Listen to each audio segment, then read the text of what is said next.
Answer की में जो आंसर होता है, जो प्रूफ दैट वाले में जो सीबीएसई के आंसर की चाहिए वो आपके सामने यहां पे अवेलेबल है। तो वही आपको स्टेटमेंट उतारने जो मैं आपको बता रहा हूं, ना तो आपको एनसीईआरटी मैच आउट करना है, ना दूसरा कुछ मैच करना है। ये आपके जो टॉपर्स के सीट आते हैं उन सीट में जो एनसीईआरटी ने चेकआउट करके दिया है वो आंसर्स आपके सामने विद इन सेकंडों में आपको समझ आ जाएगी। तो मेरे शेर शेरनी ये आप देख रहे हो एक्सरसाइज 1 स्क्वायर आ जाएगा, उसके बराबर में आपके सामने ए है तो ए स्क्वायर हो जाएगा। ये आपका पहला इक्वेशन बन जाता है और ये स्टेटमेंट आपको अच्छे तरीके से याद रखना है।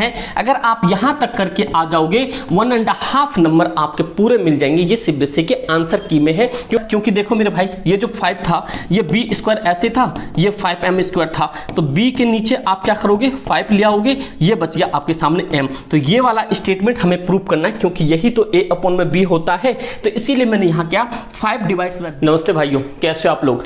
आप लोग के सामने ये रैशनल नंबर जो आपका रियल नंबर चैप्टर चल रहा है, ये रियल नंबर के अंदर जो आपका रैशनल नंबर है और इरेशनल नंबर है जो प्रूफ दैट वाले हैं, ये पार्ट 3 होगा। और मेरे भाई मोस्ट इंपॉर्टेंट होगा, चाहे आप बेसिक में हो स्टैंडर्ड में हो, यहां से क्वेश्चन 110% बनता है।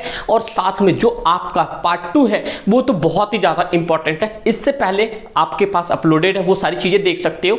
ये वीडियो मैं बहुत जल्दी शॉर्ट में लेकर चलूंगा क्योंकि इसमें स्टेटमेंट बेस है और वो स्टेटमेंट सिर्फ आपको समझाना है, आप अपने आप नोट डाउन कर सकते हो। तो मैं भाई सारा कुछ सेटअप करके आया हूं आपके सामने। 5 से 10 मिनट के अंदर में ये सवाल पूरे आ जाएंगे। जो अगला मॉक टेस्ट होगा वो आप कंप्लीटली अच्छे तरीके से देना, आपको पूरा चैप्टर सबमिट जाएगा। और मेरे भाई ध्यान से सुनते रहना। और साथ साथ में ये आप सामने देख रहे हो यहाँ पे कि जो मैथ्स का आपका जो लेटेस्ट पैटर्न चैप्टर 1 चल रहा है, ये पॉइंट याद रखना। और आपको एक न्यूज पता चल गया होगा आपके पेपर में कॉम्पिटेंसी बेस्ड ज्यादा आने के चांसेस है, तो शेर शेरनी उस पर दिमाग बहुत अच्छे तरीके से लगा कर रखना। तो आपके सामने सबसे पहला पॉइंट आपके सामने देखो, मैं बेसिक चीजें हैं जो सारी चीजें मैं आपको लिख के दे रहा हूं बहुत आसान तरीके से। जो सीबीएसई के आंसर की में जो आंसर होता है, जो प्रूफ दैट वाले में जो सीबीएसई के आंसर की चाहिए वो आपके सामने यहां पे अवेलेबल है। तो वही आपको स्टेटमेंट उतारने जो मैं आपको बता रहा हूं, ना तो आपको एनसीईआरटी मैच आउट करना है, ना दूसरा कुछ मैच करना है। ये आपके जो टॉपर्स के सीट आते हैं उन सीट में जो एनसीईआरटी ने चेकआउट करके दिया है वो आंसर्स आपके सामने विद इन सेकेंडों में आपको समझ आ जाएगी। तो मेरे शेर शेरनी ये आप देख रहे हो एक्सरसाइज 1.2 है। मैं एनसीईआरटी के नए लेटेस्ट पैटर्न जो 2023-24 का है उसके अकॉर्डिंग चल रहा हूं, तो आप उसी हिसाब से चलो। इसमें प्रूफ दैट करना है √5 जो है एक इरेशनल नंबर है। और मैं आपको इंट्रोडक्शन वाले पार्ट में ऑलरेडी बता चुका हूं कौन सा रैशनल नंबर होता है, कौन सा इरेशनल नंबर होता है, कौन सा परफेक्ट स्क्वायर होता है, कौन सा नॉन परफेक्ट स्क्वायर होता है। अगर आप लोगों ने देख रखा है ना तो आप लोग मुझे ये बता दो, यहां पे जो हमारे पास ये 441 ये आपका रैशनल नंबर है या आपके पास ये इरेशनल नंबर है। सभी बच्चों को कमेंट आना चाहिए क्योंकि हमारे शेर शेरनी बिल्कुल एकदम जिंदाबाद है और फटाफट सभी का आंसर आना चाहिए। तो मेरे भाई जितने भी शेर शेरनी हो आप लोग बस ध्यान से सुनो जो मैं बता रहा हूं आपको। जब भी कभी भी यहां पे 2 पॉइंट याद रखना, ये कह रहा है √5 इज अ इरेशनल। अगर आपके क्वेश्चन में इरेशनल होगा तो रैशनल एज्यूम करना है, रैशनल होगा तो इरेशनल एज्यूम करना है। तो यहां पे दे रखा है इरेशनल नंबर, तो आपको पहला स्टेप बढ़ाना है, ध्यान से सुनना।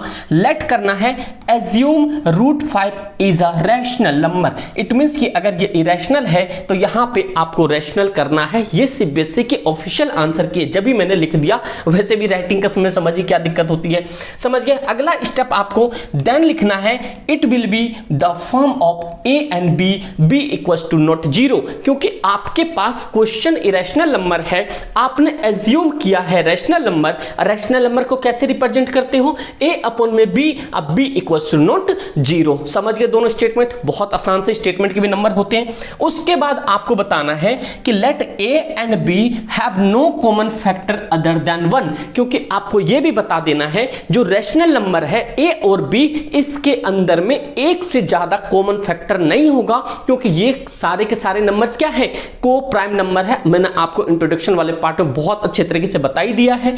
3 स्टेटमेंट आपको याद हो गया। चौथा पॉइंट लगाना है √5 जो दे रखा है a अपॉन में b, क्योंकि आपने यहां पे a अपॉन b एज्यूम किया है। ये स्टेटमेंट के बाद लास्ट एक स्टेटमेंट जाना है, इसके बाद स्क्वायरिंग बोथ साइड, इन दोनों पे स्क्वायरिंग करोगे तो √5 के ऊपर स्क्वायर करोगे तो इससे ये कैंसिल आउट हो जाएगा, 5 आ जाएगा। जो हम तक जो वेरिएबल होता है वेरिएबल के ऊपर स्क्वायर रहता ही है, तो ये a स्क्वायर हो गया और ये b स्क्वायर हो गया। इसके बाद आप यहां पे आ जाओ, उसके बाद क्या करो, नीचे 1 लो और क्रॉस मल्टीप्लिकेशन करवाओ, तो 5 को b से करवाओगे तो 5b स्क्वायर आ जाएगा, उसके बराबर में आपके सामने a है तो a स्क्वायर हो जाएगा। ये आपका पहला इक्वेशन बन जाता है और ये स्टेटमेंट आपको अच्छे तरीके से याद रखना है। अगर आप यहां तक करके आ जाओगे 1.5 नंबर आपके पूरे मिल जाएंगे। ये सीबीएसई के आंसर की में है, क्योंकि तुम्हें पता है जो भी चीजें अपने चैनल पर मिलेगा ऑथेंटिक चीज मिलेगा। तो अगर नए होना सब्सक्राइब कर लेना, बस आप लोग देखा दो, इस बार झंडा गाड़ दो भाई सही तरीके से कैसे सीबीएसई में टॉप किया जाता है। अब वैसे भी कॉम्पिटेंसी 50% आएंगे, 20-21 वाला पेपर रिपीट होगा, तो टेंशन क्यों ले रहे, हम है ना भाई। और साथ साथ में भाई अपने आंखों का बहुत अच्छे से ख्याल रखो।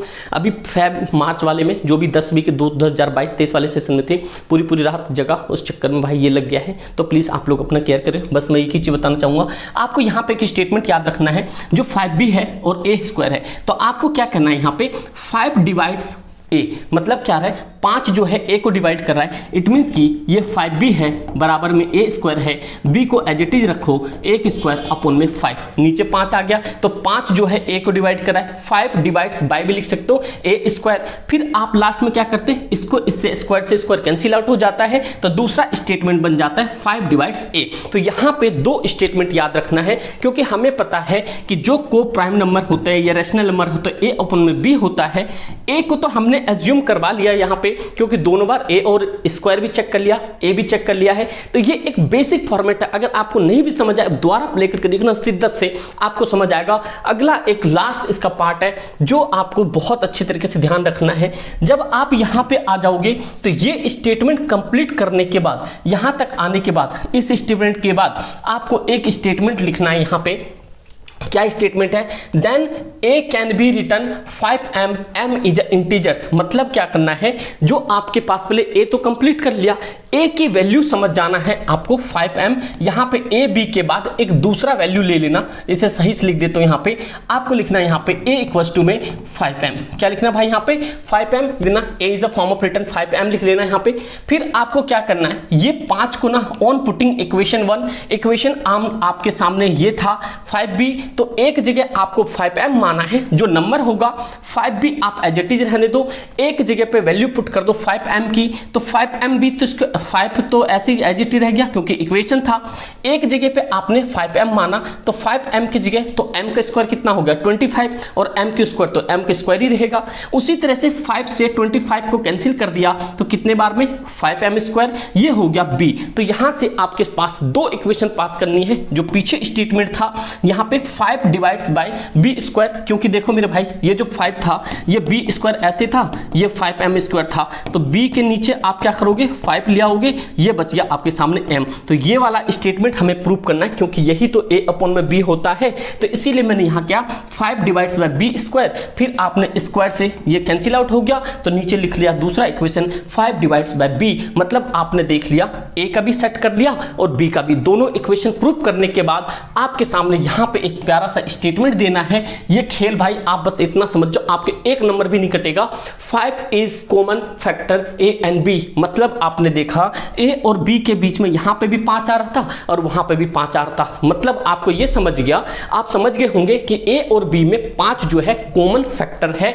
बस इतना स्टेटमेंट देने के बाद एक प्यारा सा स्टेटमेंट नीचे देना है, but this contradict the fact that a and b have no common factor other than 1। इसमें से ये पता चलता है एक से ज्यादा कोई भी कॉमन फैक्टर नहीं है। और उसके बाद में यहां पे लिख देना आप लास्ट में द अराइजेस बाय एज्यूमिंग, जो हमने अराइजेस बाय एज्यूमिंग जो हमने एज्यूम किया था कि यहाँ पे contradicted by √5 is a irrational number. मतलब हमने एज्यूम तो क्या था रैशनल है, बट ये क्या नंबर है, ये सच में इरेशनल नंबर है, क्योंकि हमने सारा कुछ प्रूव करके देख लिया। एक स्टेटमेंट आपको साइड में दिख रहा होगा, ये स्टेटमेंट आपको सीबीएसई के अकॉर्डिंग है, वो आप नोट डाउन कर लेना इसके जगह अगर राइटिंग समझना है। बस ये एक खेल था जो प्रूव डेट वाले था। उम्मीद करता हूं आपको समझ आया होगा। अगर दोस्त ना भी है ना, एक बार रिप्लीट करके देखो, आपको यही आंसर लिख के आना है, क्योंकि सीबीएसई की डिमांड ही यही होती है। तो उम्मीद करता हूं दोस्त आपको वीडियो पसंद आई होगी। अगर ये क्लास अच्छी लगेगी, पार्ट 1 पार्ट 2 पार्ट 3 हो गया, इसके बाद पार्ट 4 इंपॉर्टेंट क्वेश्चन की होगी,